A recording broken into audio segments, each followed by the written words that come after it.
नमस्कार, आप सभी के अपने चैनल जय गुरुदेव उत्तराखंड पर एक बार फिर से बहुत बहुत स्वागत है। आशा करते हैं कि आप और आपके परिजन सभी स्वस्थ होंगे। इसी कामना के साथ बढ़ते हैं आज के अद्भुत क्रमांक की ओर। तो आज के क्रमांक में हम आपको बताने वाले हैं 5 ऐसे अद्भुत कार्य जो कि यदि अपनी पूजा विधि में अगर आप शामिल करते हैं तो 100% आपका भाग्य बदलने में पूरी तरह से समर्थ हैं। और साथ साथ में आपके जीवन में ये 5 उपाय अगर आजीवन के लिए आप जोड़ लेते हैं तो आपके जीवन में कभी कोई कष्ट टिक ही नहीं पाएगा। तो आइए बढ़ते हैं आज के इस अद्भुत क्रमांक की ओर और बात करते हैं उन 5 अद्भुत कामों की जो कि आपको पूजा विधि के दौरान करने चाहिए। तो आइए बढ़ते हैं पहले उस कार्य की ओर जो कि आपको सबसे पहले करना चाहिए। आपकी पूजा कभी भी व्यर्थ नहीं जाएगी। देखिए, जब भी आप सुबह उठते हैं, सुबह उठकर स्नान आदि करते हैं तो सबसे पहले बहुत सारे लोग ये गलती करते हैं कि उठने के साथ ही अपने ईश्वर के मंदिर में जाकर पूजा विधि समर्पित कर देते हैं। लेकिन क्या आप जानते हैं कि पूजा विधि को भी करने का एक सही विधान, इन प्रकार से इस तरीके से अपनी पूजा करते हैं तो आपकी हर पूजा ईश्वर तक अवश्य स्वीकार्य होगी। तो सबसे पहले आपको क्या करना है कि स्नान आदि करने के बाद में प्रातः काल में सबसे पहला कार्य यह होता है कि आपको सूर्य देवता को जल चढ़ाना परम आवश्यक है।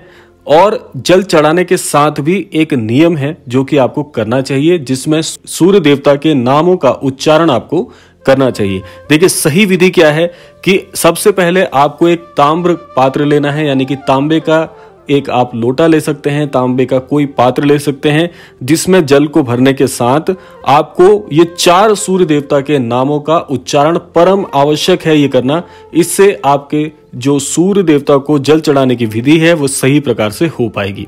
तो विधि क्या है, आप तांबे के लोटे में जल भरकर सूर्य देवता को चढ़ाएं और ये 4 नामों का उच्चारण करना है जो मैं आपको बता रहा हूं। और उच्चारण करने के लिए क्या बोलना है मैं बता देता हूं। ओम सूर्य देवताय नमः, ओम आदित्याय नमः, ओम भास्कराय नमः और ओम दिवाकराय नमः। ये 4 नामों का उच्चारण करके आपको तांबे के लोटे से जो जल आप सूर्य देवता के लिए लाए हैं उनको आप समर्पित कर दीजिए। तो ये पहला कार्य है जो आपको अपनी पूजा में करना है। अब अगले चरण में बढ़ते हैं। ये चरणबद्ध तरीके से आपको करना है। पहला कार्य ये करने के बाद दूसरा कार्य आपको क्या करना है वह सुन लीजिए। दूसरा कार्य, इसके तुरंत बाद आपको तुलसी माता का जो मंदिर आपने बनाया है या तुलसी माता की जहां पर आपने स्थापना की है वहां पर आपको तुलसी माता को जल अर्पित करना है।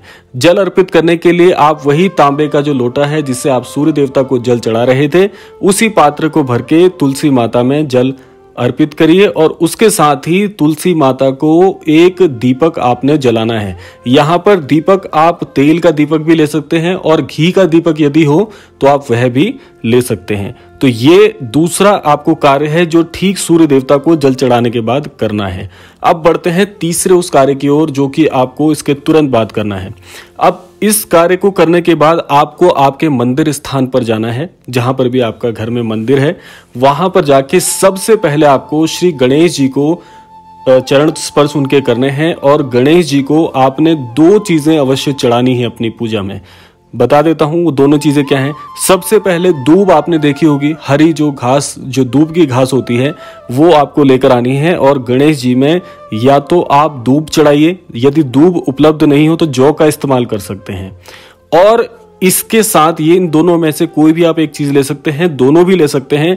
और इसमें सबसे परम आवश्यक है कि श्री गणेश जी को मोदक अति प्रिय हैं, तो मोदक अर्पित करने के बाद में आपको श्री गणेश जी को आपको नमस्कार करना है। उनकी आप छोटी सी कोई आरती गायन कर सकते हैं, उनके नाम का उच्चारण भी कर सकते हैं।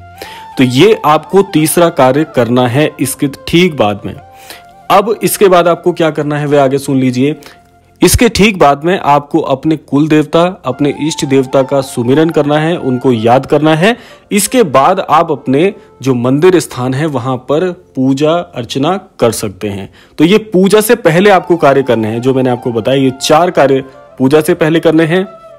इसके बाद में जैसे भी आपकी पूजा विधि विधान है उसमें कोई परिवर्तन नहीं, उसमें पूरी तरह से अपने अनुसार आप करिए। इसके ठीक बाद जो 5वां उपाय है, जो 5वां कार्य है जो आपको परम आवश्यक है करना, वो आपको क्या करना है। जैसे ही आपके मंदिर स्थान पर पूजा हो जाती है, आरती हो जाती है, उसके ठीक बाद में आपको शंख ध्वनि अवश्य करनी चाहिए। बहुत से लोग ये गलती करते हैं कि पूजा करने के बाद शंख वादन नहीं करते हैं। तो जिस भी घर में शंख का निवास होता है, क्योंकि जो शंख है वह प्रभु श्री हरि से, प्रभु श्री नारायण जी से पूर्ण रूप से संबंधित हैं, और उस घर में, जिस घर में शंख का निवास होता है, उस घर में बहुत बहुत लक्ष्मी की प्राप्ति होती है, बहुत शुभ कार्य उस घर में होते हैं, कभी भी किसी प्रकार का अनिष्ट नहीं होता। तो शंखाध्वनि करनी परमावश्यक है पूजा आरती के बाद में। इसके बाद में जो कार्य आपने करना है वह यह है कि घर में जो भी प्रातः काल में सबसे पहले भोजन बनता है, उस भोजन को सबसे पहले गौ माता को अवश्य आपने भोग लगाना है। इसका बहुत ध्यान रखिएगा आप। आपकी पूजा संपन्न होने के बाद घर में जो भी पहला भोजन बनेगा, जैसे रोटी होती है, या आप रोटी के अलावा आप आटे की लोई जो होती है वो आप गाय को, गौ माता को खिला सकते हैं, वो भी एक भोग में आ जाता है। लेकिन घर का पहला भोजन, जो पहली रोटी आपके यहाँ बनती है, वह आप गौ माता को अवश्य खिलाएं। ये 5 अगर कार्य आप इसी स्वरूप में करते हैं जिस प्रकार मैंने आपको बताया है, ये 5 कार्य आपके जीवन में इतने बड़े परिवर्तन लेकर आ जाएंगे कि आपका पूरा जीवन इससे परिवर्तित हो सकता है, पूरा जीवन आपका बदल सकता है। हम यही करते हैं कि हमारे से बहुत सी गलतियां हो जाती हैं, कई बार जाने अनजाने। सही पूजा का विधान यही है, क्योंकि आप क्रमबद्ध तरीके से हर एक कार्य को संपन्न कर रहे हैं। सबसे पहले आपने सूर्य देवता को जल चढ़ा दिया, उनके नामों का उच्चारण कर दिया। दूसरा, आपने तुलसी मैया को जल अर्पित कर दिया और उनको दीपक आपने जला दिया उनके समक्ष।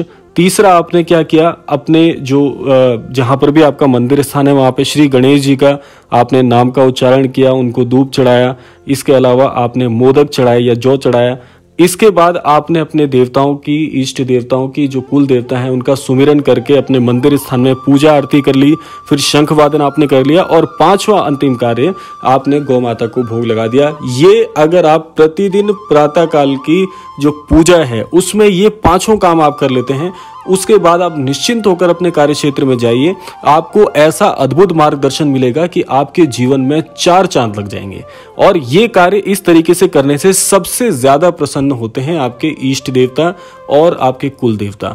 और जिस घर में भी अपने इष्ट देवता और कुल देवता की कृपा बनी रहती है, उस घर में कभी भी किसी प्रकार का अनिष्ट नहीं होता। घर में सभी का उत्तम स्वास्थ्य रहता है, सभी अपने अपने कार्य क्षेत्र में पूरी सफलता को अर्जित करते हैं।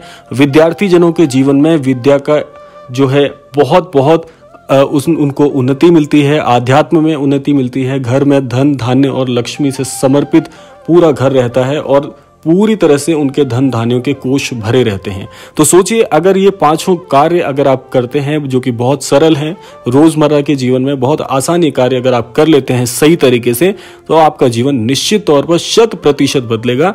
इतनी आपके ऊपर ईश्वर की कृपा होगी। तो आशा करते हैं ये 5 कार्य आप अपने जीवन में आज से अभी से शामिल करें और अपने जीवन को बदलता हुआ देखें। इसी कामना के साथ विदा लेने का समय आ गया है। विदा लेने से पूर्व समय है प्रार्थना का। यही प्रार्थना करना चाहूंगा कि श्री महाराज जी सभी को सद्बुद्धि प्रदान करें, सन्मति प्रदान करें, इन संपूर्ण सृष्टि का कल्याण हो, इस पूरे लोक का कल्याण हो। इसी कामना के साथ विदा लेते हैं, मिलते हैं अगले क्रमांक में। तब तक के लिए जय श्री राम, जय गुरुदेव, जय उत्तराखंड।